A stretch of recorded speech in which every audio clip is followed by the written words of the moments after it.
Olá para vocês, como vão todos? Eu sou o Rodney Brocanelli do site Rádio Amantes, acesse radioamantes.com e também do canal Feras do Rádio aqui no YouTube. Então, já deixo aquele convite para vocês curtirem, compartilharem, comentarem esse canal que tem vasto material histórico sobre o rádio, com registros antigos, memória, análise e informação. Eu volto aqui depois de um bom tempo, né?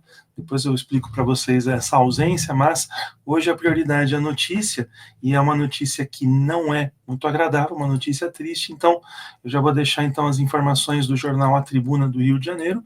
É a morte do jornalista Luiz Antônio Melo aos 70 anos. Ele era conhecido como Ulam, ajudou a revelar grandes nomes da música e do jornalismo e deixou a sua marca com a histórica Rádio Maldita. Para quem não lembra, a Rádio Maldita era uma espécie de epônimo da Rádio Fluminense FM. Então, aqui o jornal, a nota do jornal A Tribuna conta um pouquinho da história, mas eu vou então, antes disso, citar, né, que o jornal, com muito pesar, informa a morte do jornalista Luiz Antônio Melo, aos 70 anos, em Niterói, vítima de uma parada cardíaca enquanto fazia um exame de ressonância. Ele estava internado no hospital de Caraí e ele se recuperava de uma pancreatite. E aqui tem uma pequena biografia dele. Ele era um apaixonado por Niterói, por rock e por jornalismo. Ele teve a sua carreira iniciada em 1971 no Jornal de Caraí e no ano seguinte foi para a Rádio Federal. Ele passou por emissoras como a Super Rádio Tupi, a Rádio Jornal do Brasil e a Última Hora. E em 1981 ele foi um dos cérebros, né? Aqui diz que ele foi o cérebro, mas claro que tinha mais gente com ele. Eu explico a história daqui a pouquinho. Ele foi um dos cérebros do projeto Maldita da Fluminense FM e a rádio que acabou revelando, segundo o jornal A Tribuna, grandes nomes da música, especialmente da geração 1980 do rock brasileiro e grandes profissionais da imprensa. Ele foi um marco da história da comunicação no país. E aqui, então, né, a gente já tem alguns parágrafos falando um pouquinho da história, né? Então, diz aqui que ele e o falecido também Samuel Weiner Filho, eles tinham um projeto de um programa de rádio, foram bater a porta lá da Fluminense FM e foram recebidos por um superintendente chamado Efrem Amora. Eles conversaram, bateram um papo, né? E nessa conversa, o Efrem disse a eles que o negócio dele, Efrem, era mais jornal impresso e não uma emissora de rádio. Mas, de qualquer forma, deixaram lá o projeto do programa e no dia seguinte o Samuel Weiner recebeu uma ligação desse profissional e aí houve uma nova reunião.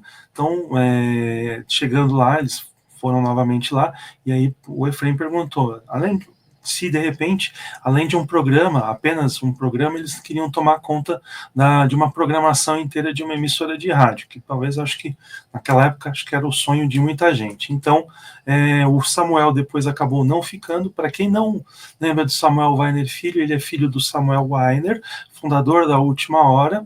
O filho, Samuel Weiner Filho, acabou se destacando numa carreira jornalística também brilhante, foi repórter do Jornal do Brasil e trabalhou na Rede Globo de televisão. Ele faleceu em 1984, quando voltava de uma cobertura triste, quando ele teve que reportar a morte de outros colegas que sofreram um acidente de avião, voltando de uma cobertura relacionada à Petrobras. O avião acabou caindo lá próximo do Rio de Janeiro. Samuel Weiner foi pautado pela Rede Globo, fez a reportagem, quando estava voltando, sofreu um acidente automobilístico e infelizmente morreu. Aí, voltando então à Rádio Fluminense, o Luiz Antônio Melo acabou tocando esse projeto com mais duas pessoas, Sérgio Vasconcelos e Amaury Santos, e eles começaram a montar a rádio em junho de 1981. A construção da rádio, segundo aqui as informações, não foi muito técnica, inclusive tem aqui o depoimento do próprio Luiz Antônio Melo. Eles iriam tocar bandas de som pesado, falar com voz suave para compensar, e não havia nenhuma rádio com vozes femininas. Então, esse talvez foi um dos grandes achados aí da Fluminense FM, a locução feminina. Foi feito um concurso para locutoras, mais de 300 mulheres se candidataram, e a estreia aconteceu em 1º de março de 1982. Então, aí, com a véspera da estreia, eles se abraçaram e falaram assim: Fluminense FM maldita. Então eles não sabiam, mas estavam carimbando o apelido, já que ela era maldita por tocar o que era maldito no mercado. Em 1985, Luiz Antônio Melo deixou a Fluminense para participar da implantação da Globo FM. De 1985 a 1990, ele foi consultor de marketing avançado do Departamento Internacional da gravadora Polygram, responsável pelas campanhas de lançamento de álbuns do Dire Straits, Tears for Fears, Jimi Hendrix, Supertramp, Janet Jackson, Eric Clapton e 82 artistas. Foi responsável pelo lançamento da gravadora Windham Hill Records no Brasil, que ela é uma label norte-americana líder mundial em New Age Music, e do projeto Música dos anos 1990 na Warner Music. Em 1986, ele foi para a Rede Manchete, onde atuou como diretor do Domingo Especial e redator-chefe do programa Choque, dirigido a aproximadamente 200 musicais internacionais para a emissora. Ele foi colunista dos jornais O Pasquim, Jornal do Brasil, O Estado de São Paulo, Jornal Opinião, Folha de Niterói e desde 2021 era editor do jornal A Tribuna. Foi diretor de criação da Tec e Mídia, Comunicação Integrada, editor de cultura da revista de arte Café Magazine e cronista do jornal International Magazine, entre vários outros veículos. Outra contribuição dele foi que em 2005 ele fez parte da equipe que fundou a Band News FM, a sucursal do Rio de Janeiro, e onde era colunista até hoje. Além disso, criou a rádio online LAM, com milhares de acessos. Escreveu ainda os livros Niterói, Essa Doida Balzaca, em 1988, A Onda Maldita, que é um livro de 1992, contando a história dele na Fluminense FM, Torpedos de Itaipu, em 1995, Manual de Sobrevivência na Selva do Jornalismo, de 1996, inclusive eu tenho esse livro, uma pena que eu não consegui achar aqui para mostrar a vocês, mas é um livro bem legal para quem tinha intenções de ser jornalista. Jornalismo na Prática, publicado em junho de 2006, 5 e 15, Romance Atonal Beta, publicado em junho de 2006. Ele era um apaixonado pela vida, pela música e pelo jornalismo, revelou e projetou profissionais que estão em todos os segmentos da imprensa e tinha uma visão única musical, a ponto de ser o cérebro de uma rádio que revolucionou a forma que se ouvia música. E essa história está no filme Aumenta, que é Rock and Roll, dirigido pelo Tomás Portela.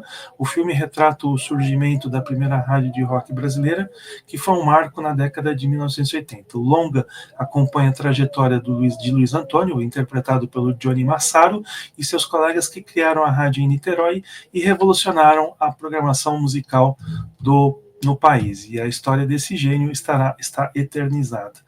Ainda não temos informações sobre velório e enterro, mas tem aqui alguma repercussão. O Lobão prestou uma homenagem em suas redes sociais. Luiz Antônio Melo, meu amado amigo, irmão e herói, nos deixou hoje. Com ele se encerra uma era de ouro do rock. Vai com Deus, meu irmão querido. Então, essa foi o anúncio da morte do Luiz Antônio Melo, um camarada que fez de tudo no jornalismo, mas o mais importante foi o de ter fundado uma rádio que ajudou, então, a mudar a cabeça de uma geração inteira, que foi a Rádio Fluminense FM. É isso, a gente deixa aqui as nossas condolências aos familiares e amigos, e lamentamos também essa grande perda de alguém que fez muito por esse maravilhoso veículo que era o rádio. É isso, um grande abraço a todos, eu fico por aqui e até a próxima.